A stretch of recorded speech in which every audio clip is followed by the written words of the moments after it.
Welcome to Bunnyfish Crafts. I'm your host Heather, known as Bunnyfish on Ravelry, Instagram, and YouTube.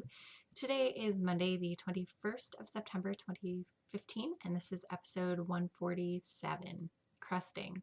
Grab some sticks and string and come sit with me. How's your week going? My week is okay, but not great.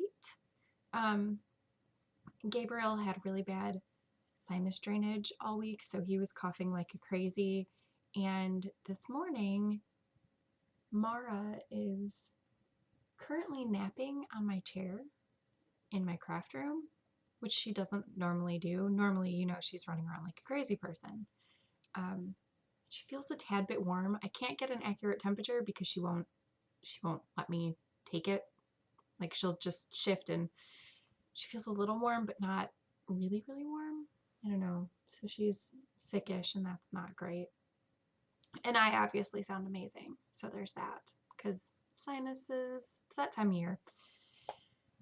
But other than that, it's been a pretty good week. I feel like I'm going in a million different directions at once. So let's just go with the show notes.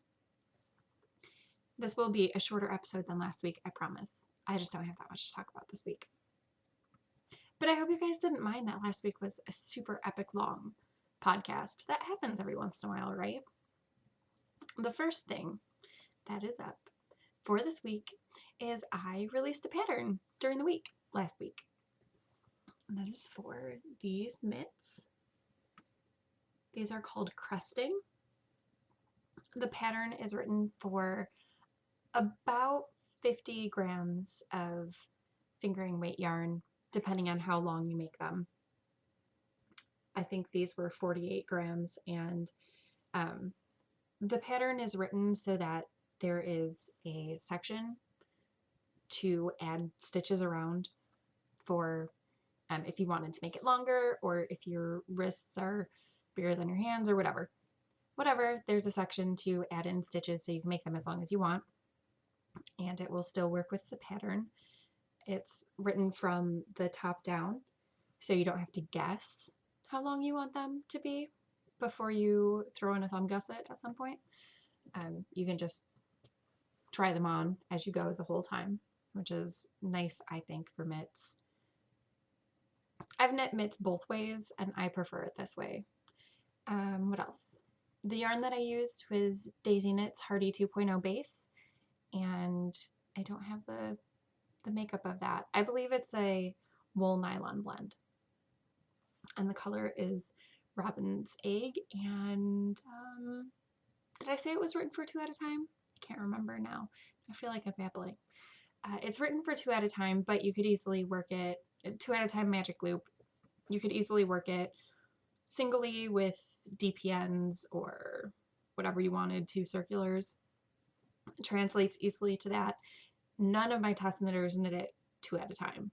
I've knit these mitts 3 times, working 2 at a time. So I know that it works all the ways. What else can I say about this pattern?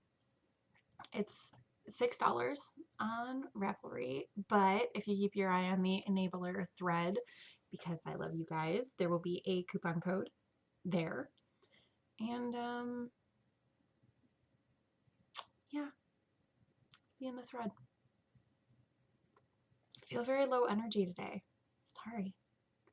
I'm really excited that I have these mitts up. I think that they're really pretty. They are a pretty quick knit.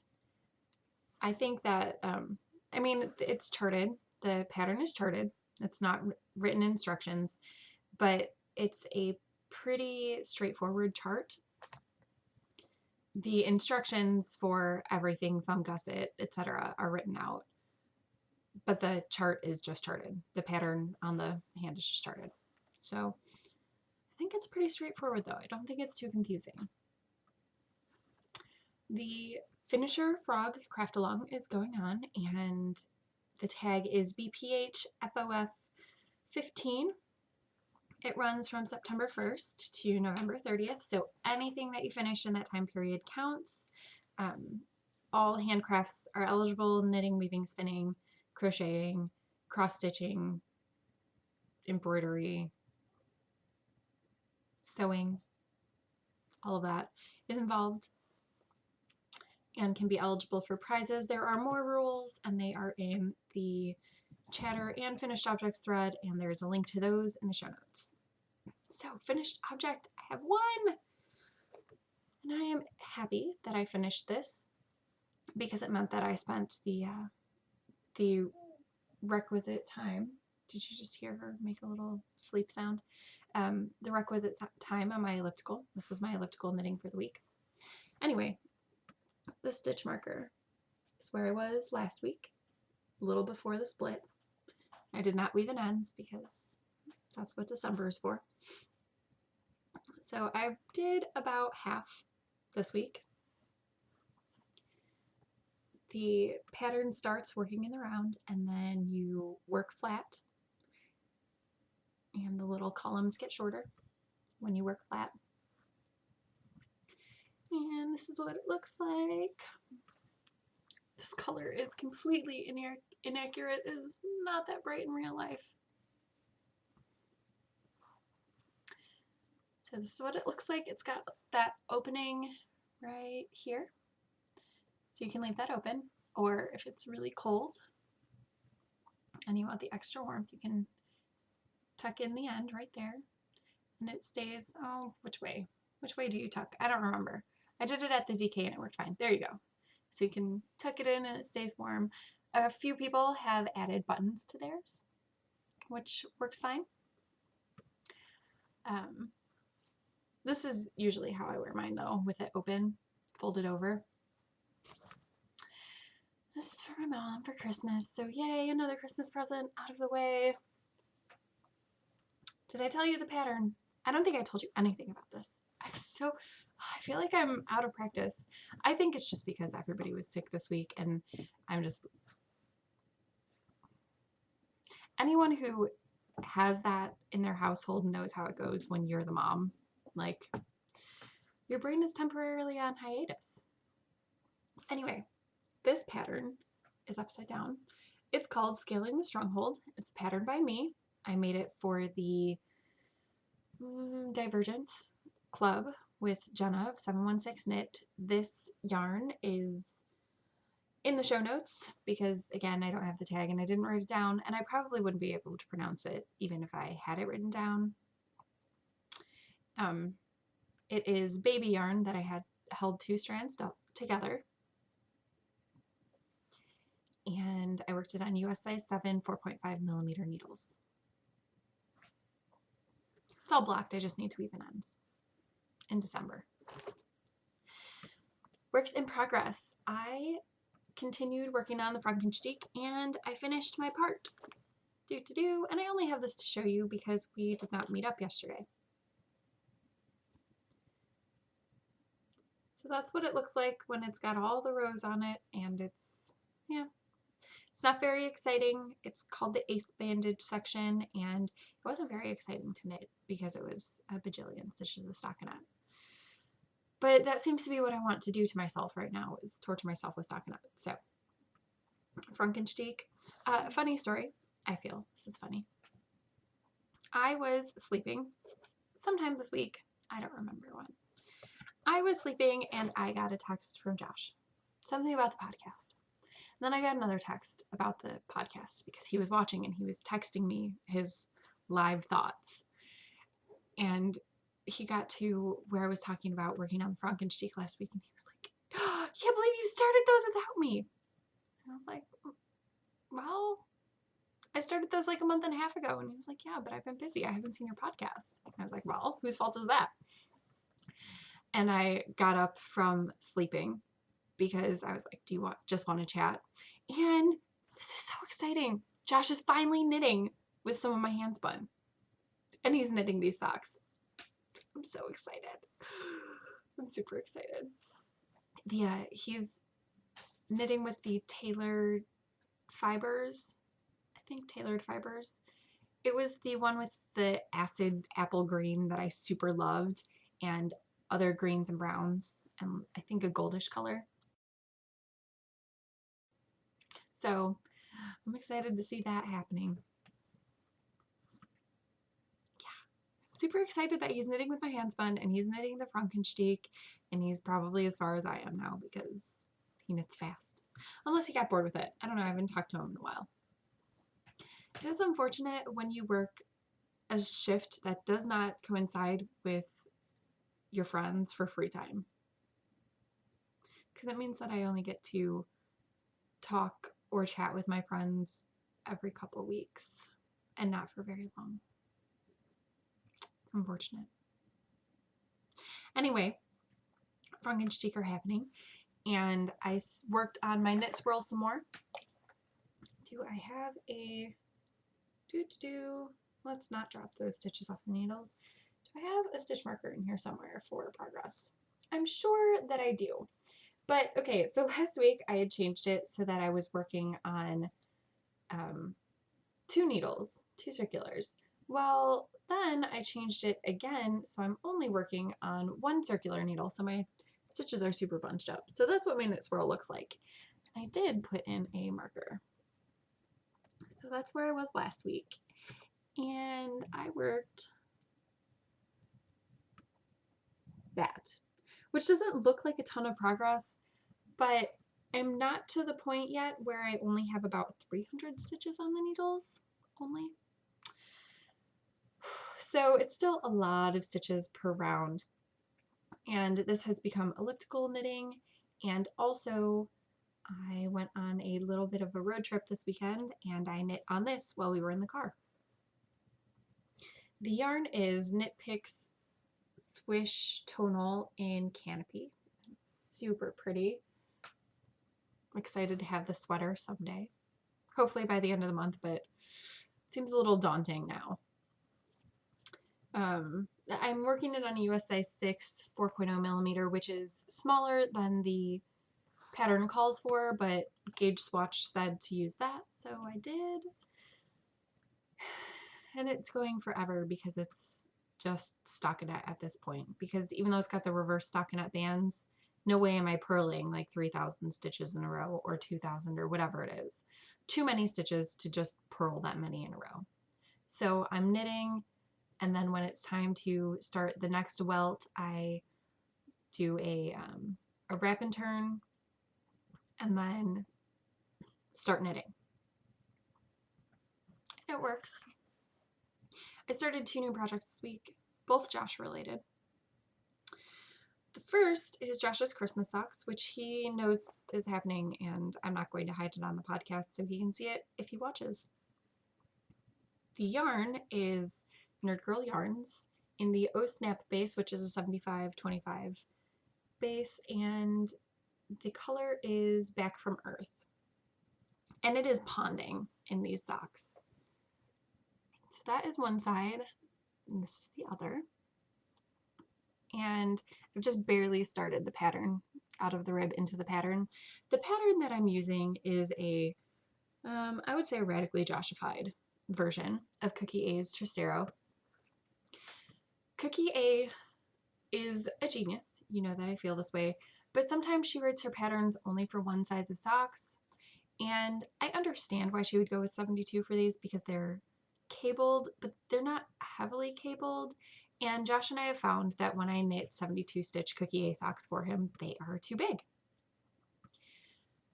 It only came in 72 stitches. So I had to modify the pattern. So I took out 8 stitches from the circumference, and that resulted in needing to take out 4 rounds, I think, from the pattern repeat. So that's pretty radically modified. Hopefully it works. I think it does. My understanding of tessellations is pretty solid, so I'm not too worried about it not working, but it might not work. We'll see. This is my I need to sit down and like pay attention pattern right now, because it's the first pattern repeat. Maybe after that I won't have to pay so much attention, but I worked on it. I worked on this 2 nights this week and then just haven't been back for it because my week was really, really crazy.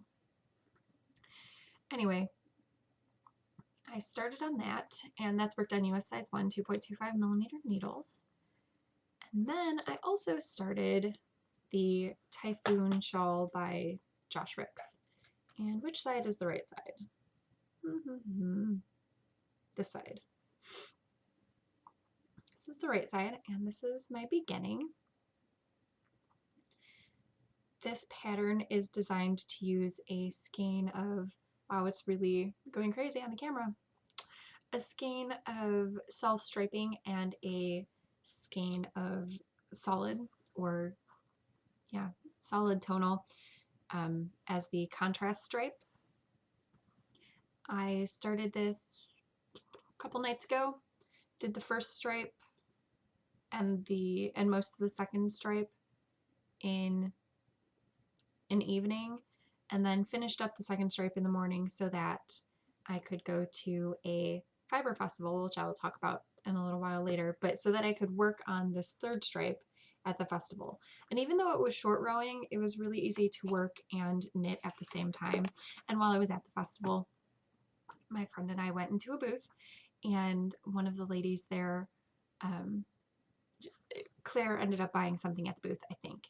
And the lady in the booth said, "Oh, I recognize your friend. She was knitting last year when you guys were here too." Just walking and knitting and not looking at her knitting. I get that comment a lot.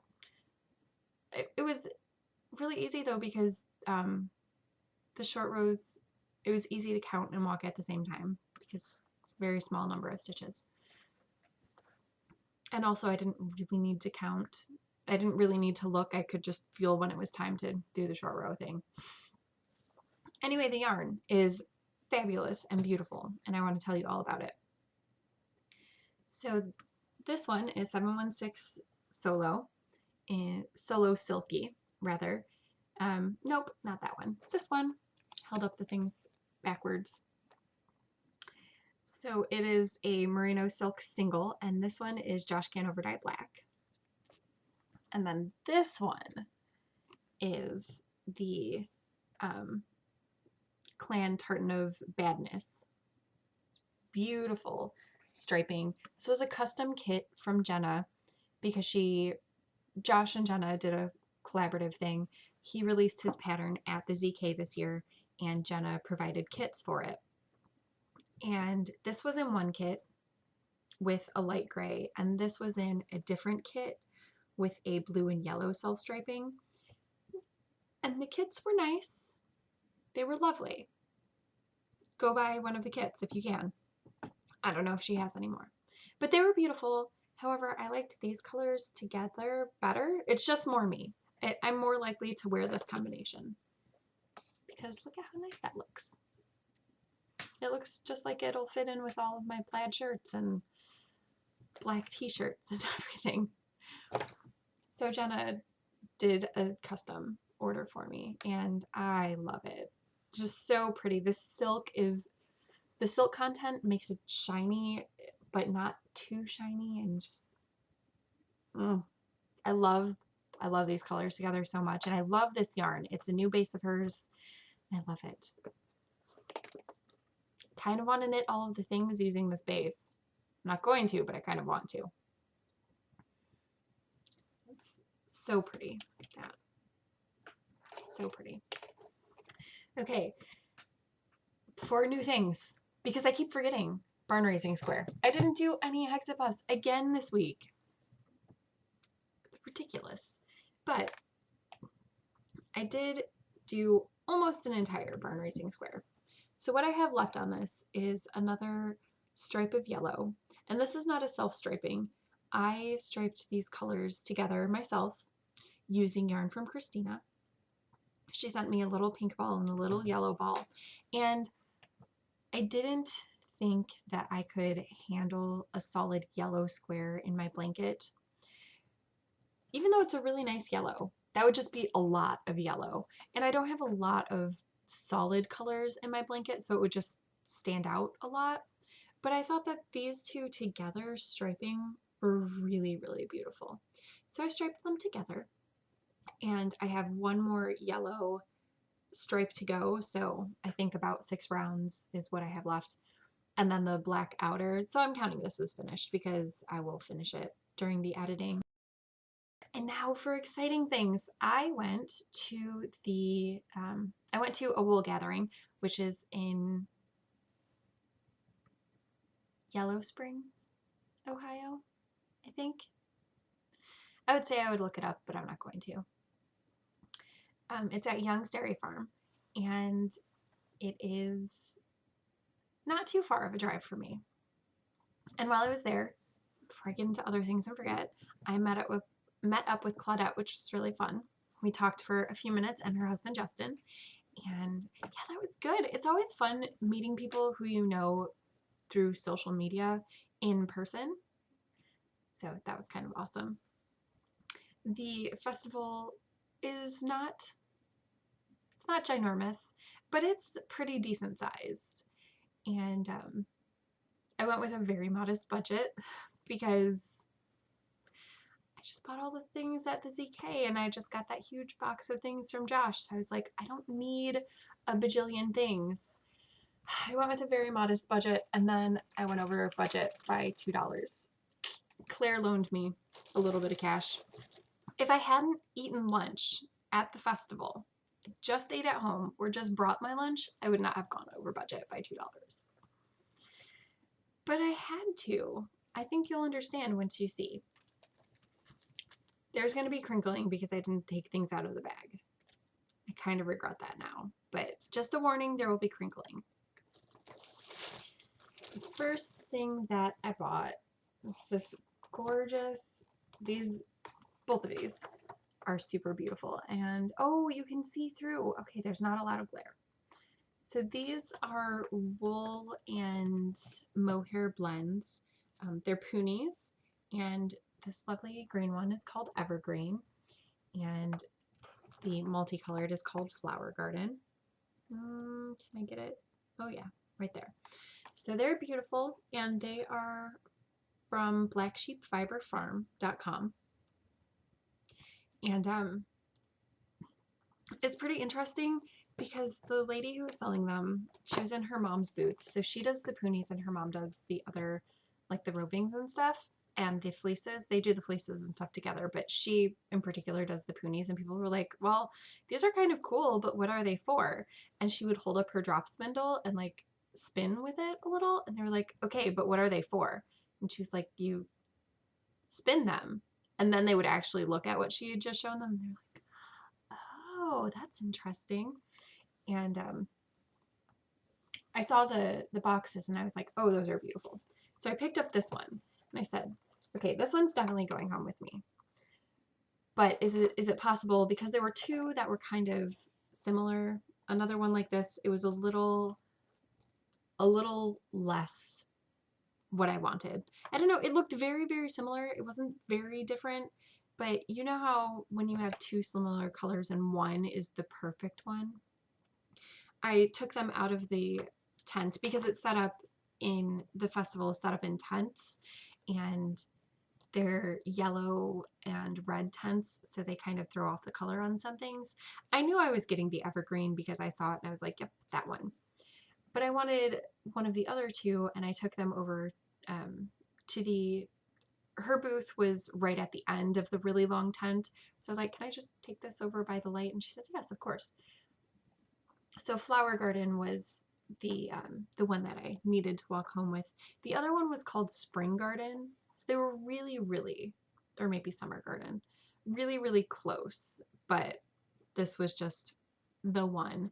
And I don't have any poonies, and I wanted to try poonies, so why not? This is not in the order that I bought things, however, the rest of it, it's just what I pull out next. So this is a fantasy bat from Gwen Aaron, who I've been hearing a lot about, and I wanted to try her stuff. It is carded and blended, and she can put, I'll read you off the list of things that she could put into a bat: wool, alpaca / llama, silk / soy silk, mohair, cashmere, angora, firestar, and angelina. This one is just wool, silk, and angelina. And I just really like this color. It's kind of chartreusey and yellow and orange and autumnal, and not my normal color selection at all. but I saw it and I was like, ooh, that's really pretty. She had a lot of these bats, but unfortunately, a lot of them had cashmere or angora or mohair. And yeah, I know this has mohair in it, but I'm not too worried about it. It's not going to fly around the way that a bat will. And I'm not allergic to mohair, but I'm sensitive to mohair. So I just decided to skip it. Since I don't know what this is going to be when it grows up. It's about an ounce. So I don't know what it's going to be, but it's just really, really pretty.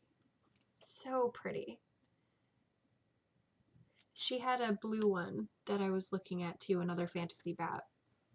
Because the idea is to make your own colorways by picking out multiple bats and then spinning them and plying them however you want. But, you know, small budget, so I didn't get a bunch of things. There was a blue one, but it had mohair in it, and I was like, oh, well, I guess I won't get that one. I also purchased some adorable little balls from Valhalla Acres Fiber Farm. And you can find them at valhallaacres.com. They had these little half-ounce, this is mixed breed, about medium length wool. So these were $1 each, and I was like, they'll be so cute.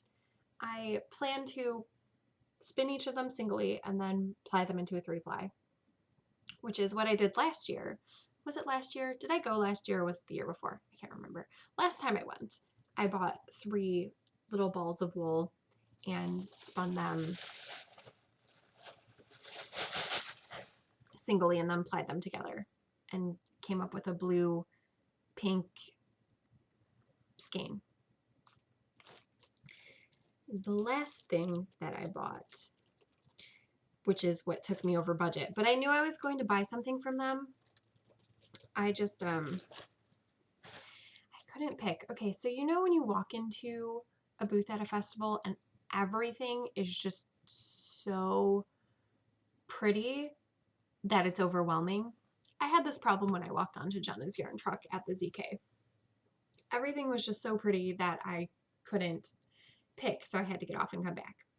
Well, I walked into the Phoenix Fiber Co. and I was just overwhelmed. I was like, oh my gosh, I can't. It's all too pretty. So we walked away because I was like, well, whatever is in there that's meant to be will still be there when I go back because it'll be meant to be. So we went and we walked away and everything was so pretty that I wasn't going to be sad if some stuff sold. I hope she did well because her stuff is so pretty. So we hit this was our last booth. This is where we spent the rest of our budget that we were spending. And Claire very generously let me borrow $2 so I could buy this. I saw a bunch of colors. There was one that was like green and gray. It was beautiful. And there was a purple, blue, and green one and some other just really gorgeous combinations. And then there was just a single braid. So that's how you know when it's the one, because it's only one.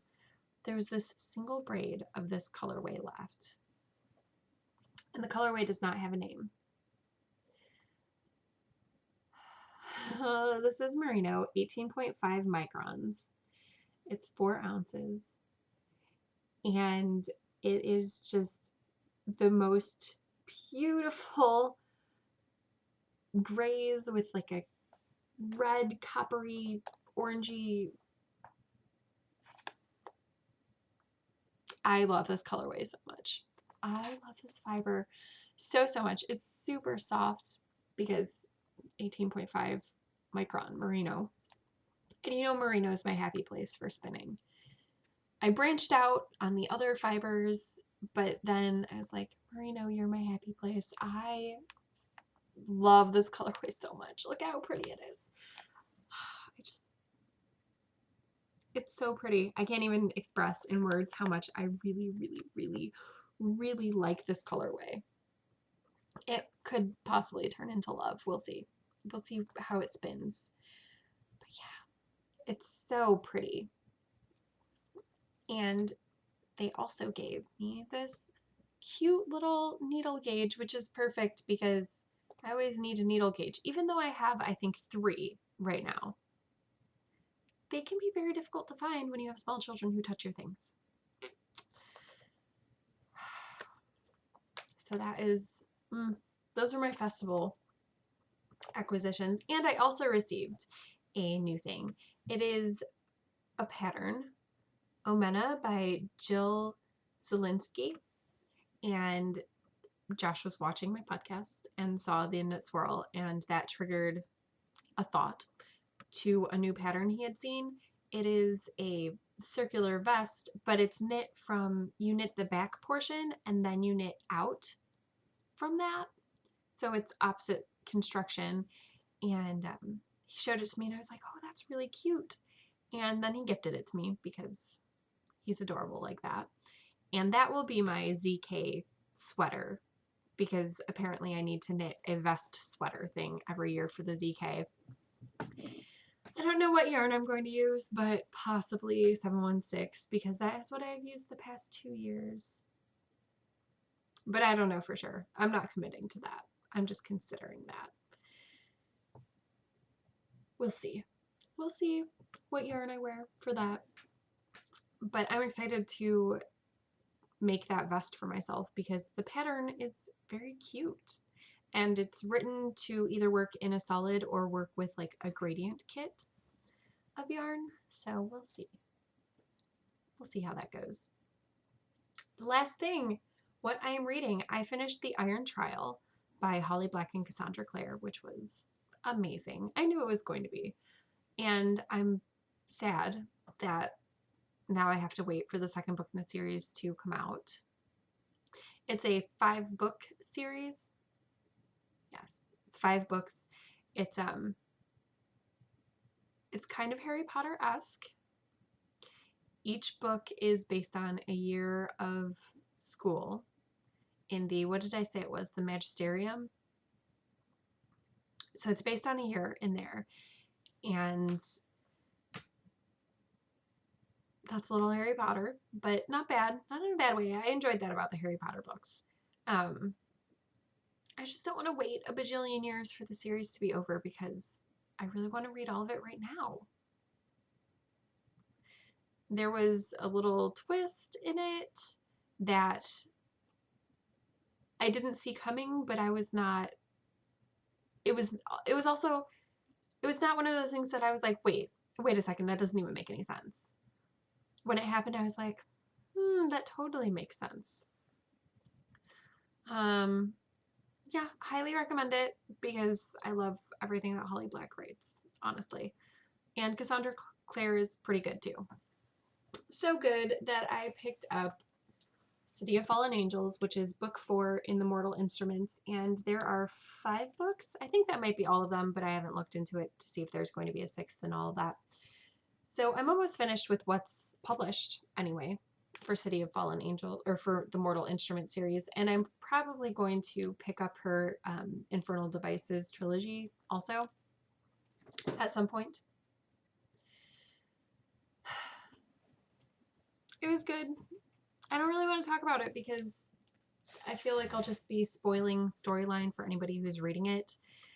The premise for the storyline is that there are descendants of angels. So, well, angels and men. An angel mixed his blood with blood of man to make warriors for God, basically. And they fight downworlders who are the group of people, the descendants of the angels, are called shadow hunters. So downworlders like warlocks, vampires, werewolves, fairies, that sort of thing. Only when they get out of hand, though. They have like a truce sort of in place, as long as the downworlders don't attack humans, they'll be left alone.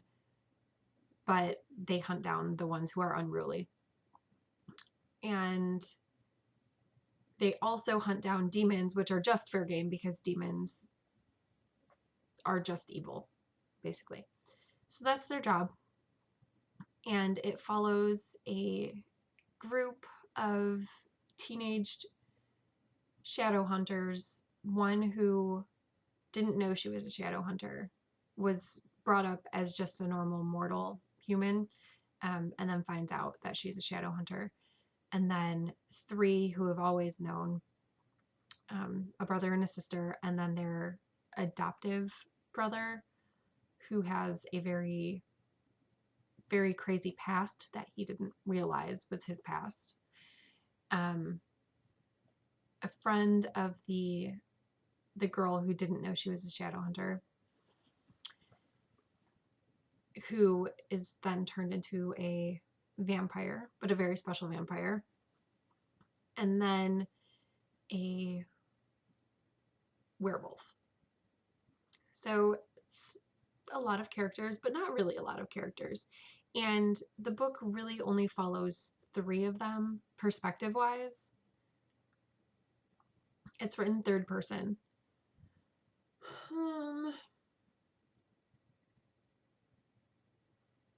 Yeah, it's enjoyable. I'll be reading the 5th book, and if there's a 6th book, I'll probably read that too. The first book was good. The second book I was a little bit iffy on, and then the 3rd book picked up again. Or maybe it was the 2nd book was good and the 3rd book was iffy. I can't remember.